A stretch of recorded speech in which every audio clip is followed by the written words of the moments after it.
ఎన్నికల ఫలితాల తర్వాత తొలిసారి వైఎస్ఆర్సీపీ ఎంపీలతో ఆ పార్టీ అధినేత వైఎస్ జగన్మోహన్ రెడ్డి సమావేశం అవుతున్నారు.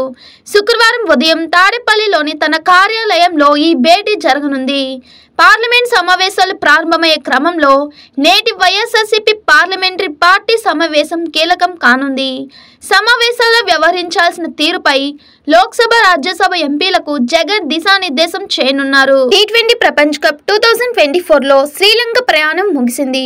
బంగ్లాదేశ్ నెదర్లాండ్స్ మధ్య గురువారం నాటి మ్యాచ్ ఫలితంతో అధికారికంగా టోర్నీ నుంచి నిష్క్రమించింది. గ్రూప్ దశలోని ఇంటిబాటు పట్టిన వనిందు హసరంగ బృందం ఐసీసీ ఈవెంట్లో మరో ఘోర పరాభవం మూటగట్టుకుంది. టీ20 వరల్డ్ కప్ 9 ఎడిషన్లో సౌత్ ఆఫ్రికా, బంగ్లాదేశ్, నెదర్లాండ్స్, నేపాల్తో కలిసి శ్రీలంక గ్రూప్ డిలో ఆడింది.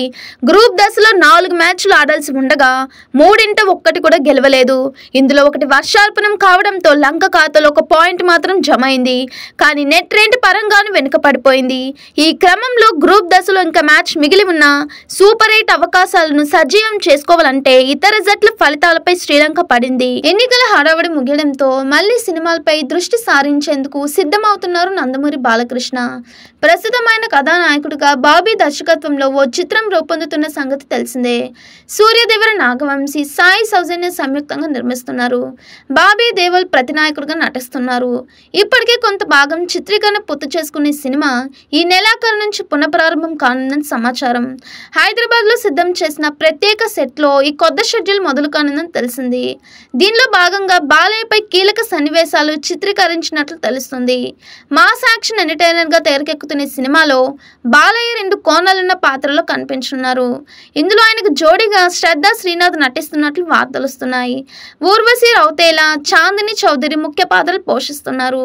ఈ సినిమాకి తమన్ సంగీతం అందిస్తుండగా విజయ్ కార్తిక్ ఛాయాగ్రాహకుడిగా వ్యవహరిస్తున్నారు. టీ20 వరల్డ్ కప్ 2024లో టీమిండియా పేస్ గుర్రం జస్ప్రీత్ బుమ్రా అద్భుతమైన ప్రదర్శన కనపరుస్తున్నాడు.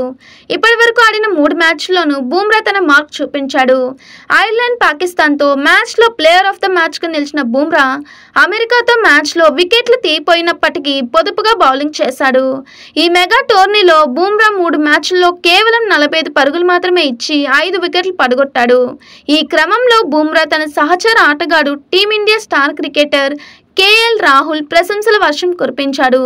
బుమ్రా భారత జాతీయ సంపద అంటూ రాహుల్ కొనియాడాడు.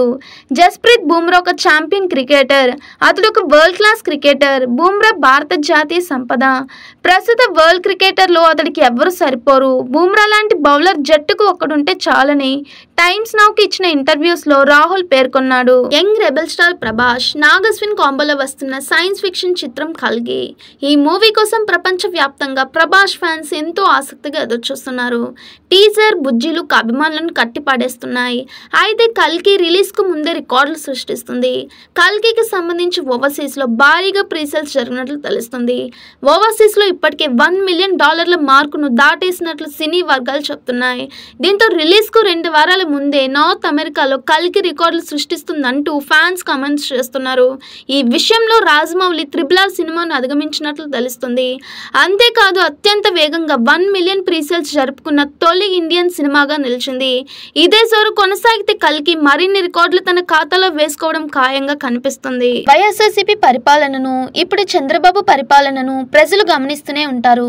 ఖచ్చితంగా మనం తిరిగి ప్రజల విశ్వాసాన్ని పొందగలుగుతామనే నమ్మకం, విశ్వాసం ఉన్నాయని అన్నారు వైఎస్ఆర్సీపీ అధినేత వైఎస్ జగన్మోహన్ రెడ్డి.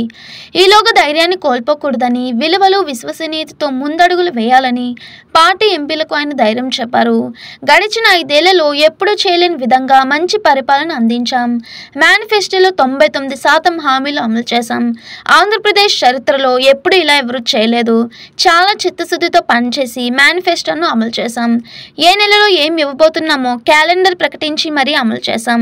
ప్రపంచాన్ని, ఆర్థిక వ్యవస్థలను దారుణంగా దెబ్బతీసిన కోవిడ్ లాంటి సంక్షోభాలు ఉన్నప్పటికీ ఆ సవాళ్లను అధిగమించి ప్రజలకు మంచి చేశామని వైఎస్ఆర్సీపీ అధినేత వైఎస్ జగన్మోహన్ రెడ్డి పార్టీ ఎంపీలతో పేర్కొన్నారు. టీ20 ప్రపంచ కప్ 2024లో టీమిండియా అదరగొడుతుంది. లీగ్ దశలో ఒక మ్యాచ్ మిగిలి ఉండగానే సూపర్ 8కు చేరుకున్న రోహిత్ సేన తదుపరి కెనడాతో తలపడనుంది. ఫ్లోరిడాలోని ఫోర్ట్ లాడెర్డేలో ఇరు జట్ల మధ్య జూన్ 15 మ్యాచ్ జరగనుంది.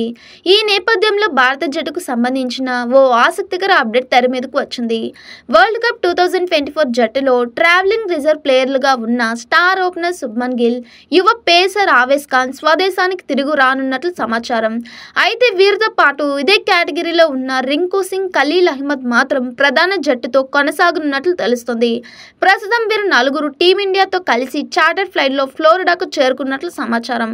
అక్కడ కెనడాతో మ్యాచ్ ముగిసిన తర్వాత శుభ్మన్ గిల్, ఆవేశ్ ఖాన్ భారత్కు తిరిగి పయనం కానున్నట్లు తెలుస్తుంది. ఆడుదాం ఆంధ్ర సీఎం కప్ల పేరుతో క్రీడల శాఖ మాజీ మంత్రి ఆర్కే రోజా, శాప్ మాజీ చైర్మన్ బైరెడ్డి సిద్ధార్థ్ రెడ్డి అనేక అవకతవకలకు పాల్పడ్డారని, వారిపై సిఐడికి ఫిర్యాదు చేశామని ఆర్డి ప్రసాద్ తెలిపారు. ఆడుదాం ఆంధ్ర పేరుతో జరిగిన 100 కోట్ల అక్రమాలపై సిఐడి విచారణ కోరుతూ ఈ నెల 11న అదనపు డీజీపీకి ఫిర్యాదు చేశానన్నారు. వారి హయాంలో పనిచేసిన శాప్ ఎండీలు, శాప్ ఉన్నతాధికారులు అన్ని జిల్లాల్లోని డిఎస్ఓలపై విచారణ జరపాలని కోరానన్నారు. క్రీడా కోటా ద్వారా మెడికల్, ఇంజనీరింగ్, ట్రిపుల్ ప్రవేశాలు పొందిన వారిపైన విచారణ చేపట్టాలన్నారు. నాటి కార్యక్రమాలకు సంబంధించిన దస్త్రాలన్నీ సీజ్ చేయాలని కోరారు. 5 ఏళ్ల కాలంలో శాప్ ఇంజనీరింగ్ విభాగం అధికారులు చేపట్టిన పనుల్లో అవకతవకలను కూడా పరిశీలించాలన్నారు. ఈ సమావేశంలో మోడ్రన్ ఖోఖో సంఘం అధ్యక్షుడు Ruthula Appalaswamy, tennis ball cricket సంఘం సంయుక్త కార్యదర్శి ఆర్ బాబు నాయక్, కృష్ణా జిల్లా కబడ్డీ సంఘం మాజీ కార్యదర్శి కేవి నాంచారయ్య పాల్గొన్నారు.